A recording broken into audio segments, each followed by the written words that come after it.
ஹரே கிருஷ்ணா. மூணாவதான அனர்த்தம் இன்றைக்கி நம்ம பார்க்க போகிறோம். அசத் திருஷ்ணா, அதாவது பௌதிகமான ஒரு விஷயத்துக்காக ஏங்குறது, புலனின்பத்துக்காக. அது 4 விதமாக பிரிக்கப்படுது.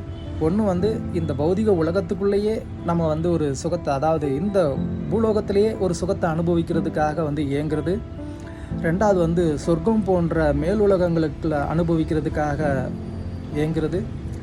மூணாவது யோக சக்தியினால் கிடைக்கக்கூடிய அஷ்டமா சித்தி, அந்த ஒரு சக்திக்கு மேலே ஆசைப்படுறது. இல்லை அப்படின்னு சொன்னால் பிளாக் மேஜிக்னு நம்ம சொல்லுவோம். அது மூலமாக நமக்கு கிடைக்கக்கூடிய சக்திக்கு மேலே நமக்கு ஏற்படக்கூடிய ஒரு பற்று, இல்லை அதுக்காக ஏங்குறது. நாலாவது லிபரேஷன். ஈவன் ஒருத்தர் முக்திக்காக கூட இயங்கக்கூடாது.